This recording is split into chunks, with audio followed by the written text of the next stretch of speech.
सोचिए अगर मैं आपको ये बताऊं कि दुनिया की सबसे खतरनाक चीज ना तो कोई खाने की चीज है, ना ही स्ट्रेस है और ना ही उम्र का बढ़ना है, एजिंग, बल्कि एक और चीज है जो आपके घर के अंदर रोजाना मौजूद होती है। वो है आपके घर की लाइटिंग। सुनकर शायद आपको लगे कि ये तो छोटी सी बात है, इसमें क्या है? घर की लाइट, इसमें ऐसा क्या खतरा हो सकता है? लेकिन मसला ये है कि इस चीज को इतना नॉर्मल बना दिया गया है कि लोगों को अब ये खतरनाक लगती ही नहीं। हर घर में ये लाइट यूज होती है और किसी को अंदाजा ही नहीं होता कि ये आहिस्ता आहिस्ता बॉडी को अफेक्ट कर सकती है। अब यहाँ एक बहुत इंपॉर्टेंट बात समझना जरूरी है, जिसे कहते हैं इन्वायरमेंटल मिसमैच। मतलब आज का माहौल और इंसान का जिस्म दोनों एक दूसरे से मैच नहीं करते। पुराने जमाने में इंसान की जिंदगी बिल्कुल मुख्तलिफ थी। दिन में सिर्फ सूरज की रोशनी होती थी और रात में अंधेरा, लेकिन आज घर के अंदर हर वक्त लाइट होती है। ये सबसे बड़ा मिसमैच है, क्योंकि लाइट डायरेक्ट असर डालती है एक सिस्टम पर जिसे सर्केडियन सिस्टम कहते हैं। ये सिस्टम आपके मूड को कंट्रोल करता है, आपके हाजमे को कंट्रोल करता है, मेटाबॉलिज्म को कंट्रोल करता है, आपके हार्मोन्स तक को कंट्रोल करता है। और ऐसा भी हो सकता है कि आपका खाना ठीक हो, आप एक्सरसाइज भी कर रहे हो, पूरी नींद भी ले रहे हो, लेकिन अगर घर की लाइटिंग ठीक ना हो फिर भी ये मसाइल पैदा हो सकते हैं। क्योंकि आपका ये सर्केडियन रिदम असल में एक घड़ी की तरह होता है। ये घड़ी लाइट और अंधेरे के सिग्नल से कंट्रोल होती है। लेकिन सिर्फ एक घड़ी नहीं होती, जिस्म के हर ऑर्गन में अपनी छोटी छोटी घड़ियां लगी होती हैं और इन सब को कंट्रोल करने वाली एक मास्टर घड़ी आपके दिमाग में होती है जो इन सबको एक साथ सिंक करती है। यानी ये पूरा सर्केडियन सिस्टम एक रिदम पर चलता है। अब इस सिस्टम की सबसे इंपॉर्टेंट चीज एक लफ्ज है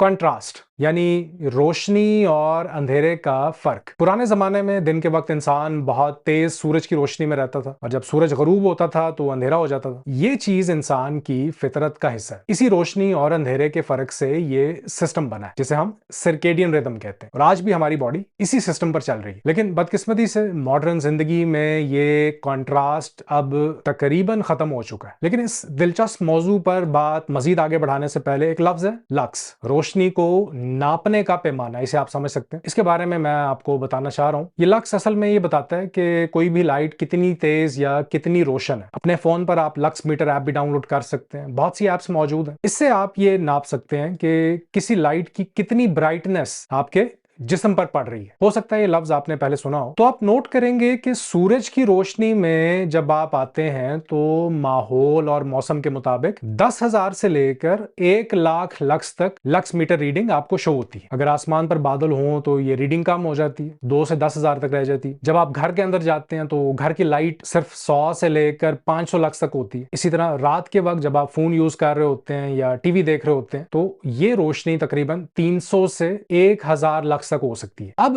इंटरेस्टिंग बात यह है कि अगर आप बाहर निकलकर चांदनी रात में ये रीडिंग देखें तो रोशनी बहुत ही कम होती है, 0.1 लक्स पे ही आ जाती है, यानी ना होने के बराबर। इसी तरह अगर आप रात के अंधेरे में कहीं पे और आग जलाते हैं रोशनी के लिए तो भी रोशनी बहुत कम होती है, तकरीबन 50 लक्स के करीब होती है। लेकिन आज की मॉडर्न लाइटिंग ने एक बड़ा मसला पैदा कर दिया। हमने अपने दिमाग के लिए शायद अब तक तारीख का सबसे बुरा एनवायरनमेंट खुद ही बना लिया। आज हालत यह है कि दिन के वक्त हम ज्यादातर घरों के अंदर रहते हैं जहां रोशनी बहुत डिम होती है, और रात को घरों में इतनी ज्यादा आर्टिफिशियल लाइट होती है कि अंधेरा बिल्कुल खत्म हो जाता है। रात में भी दिन जैसा समा होता है जो कि इंसानी जिस्म के फितरती सिस्टम के बिल्कुल ही उलट है। एक और मसला यह है कि सूरज की रोशनी शीशे की खिड़की के जरिए घर के अंदर जब आती है तो ये फिल्टर हो जाती है, क्योंकि मॉडर्न ग्लास में एक खास किस्म की गैस होती है जो अल्ट्रावायलेट और इंफ्रारेड शुआओं को रोक लेती है। इसका नतीजा ये होता है कि जो रोशनी का सिग्नल दिमाग तक पहुंचना चाहिए वो पूरा नहीं पहुंचता। दिमाग को ये सिग्नल मिलता है कि अभी दिन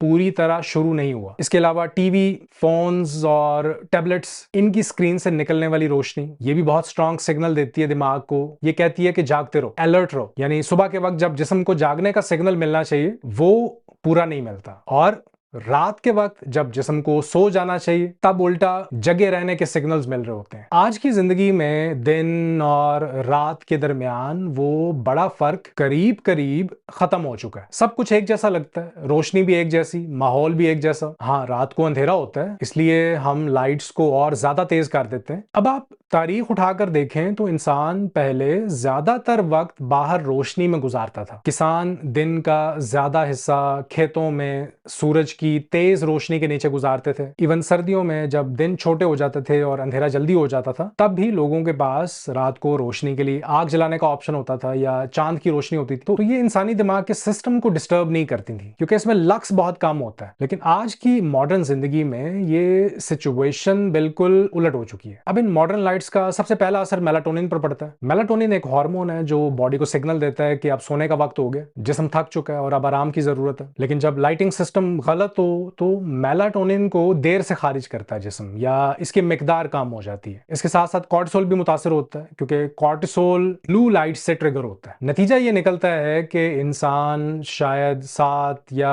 8 घंटे बेड पर लेट के गुजार देता है, लेकिन गहरी नींद जो असल आराम देती है जिस्म को, वो नहीं मिलती। और इसका असर सिर्फ गहरी नींद तक महदूद नहीं रहता है, बल्कि मेटाबॉलिज्म मुतासिर होता है, इंसुलिन पर असर पड़ता है, ब्लड शुगर भी खराब हो सकती है। लेकिन सबसे ज्यादा असर इंसान के मूड पर पड़ता है, जहां एंजाइटी, बेचैनी और डिप्रेशन तक आपको देखने को मिल सकता है। मैंने अपनी प्रैक्टिस में बहुत से ऐसे पेशेंट्स देखे हैं जो खाना बिल्कुल ठीक खाते हैं, रेगुलर एक्सरसाइज भी करते हैं, लेकिन उनकी नींद ठीक नहीं होती और यही एक चीज उनकी वजन में कमी को रोक रही होती। इस पर बहुत सी रिसर्च भी मौजूद है, मैं कुछ रिसर्च लिंक्स नीचे भी शेयर कर दूंगा। अब बात करते हैं इस मसले के हल की। इसका हल कोई सप्लीमेंट नहीं है, ना ही ये सिर्फ डिसिप्लिन का मसला है और ना ही सिर्फ माहौल को थोड़ा सा बदल देने से ये मसला हल हो सकता है। सबसे पहला रूल ये है कि अपने दिन को आप ज्यादा से ज्यादा रोशन बनाएं। दोपहर होने से पहले बाहर निकलें और सूरज की रोशनी में वक्त गुजारें। मैं ये नहीं कह रहा कि आप अपनी जल्द जला लें सूरज की रोशनी में, सिर्फ इतना कि ज्यादा से ज्यादा बाहर निकलें, सूरज में थोड़ी देर बैठें,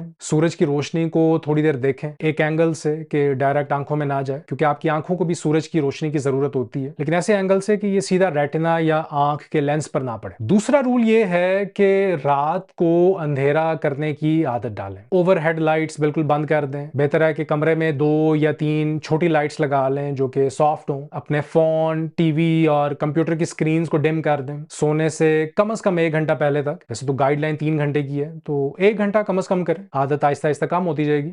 ये इस वक्त बड़ा मसला है, स्क्रीन टाइम। इस पे काम करना बहुत जरूरी हो चुका है। ये एक पैंडेमिक की तरह बढ़ चुका है। जब आप अपने बेडरूम में जाएं तो ये जरूर चेक कर लें कि कमरे में छोटी छोटी लाइट्स ना जल रही हो। अक्सर चार्जर्स पर एक छोटी सी लाइट होती है या किसी डिवाइस पर कोई एलईडी जल रही होती है। इन सबको कवर कर दें या बंद कर दें। ये बहुत ही आसान स्टेप है, लेकिन इसका असर बहुत ज्यादा पड़ सकता है। ये शायद सबसे आसान चीज है जो आप कर सकते हैं फौरन, और आप महसूस करेंगे कि इन स्टेप से ना सिर्फ आपकी नींद की मिकदार बल्कि नींद की क्वालिटी भी बेहतर हो जाएगी। सुबह उठकर आपका मूड बेहतर होता है, जिस्म हल्का महसूस होता है, मेटाबॉलिज्म पर अच्छा असर पड़ता है, हाजमा बेहतर होता है, हार्मोन्स बैलेंस में रहते हैं और दिमागी फंक्शन यानी कॉग्निटिव फंक्शन भी बेहतर होता है। क्योंकि जब दिन और रात के दरमियान कॉन्ट्रास्ट खत्म हो जाता है तो जिस्म पर इसका उल्टा असर पड़ता है। अपना ख्याल रखिए, नेक्स्ट वीडियो में मिलते हैं। अल्लाह हाफिज।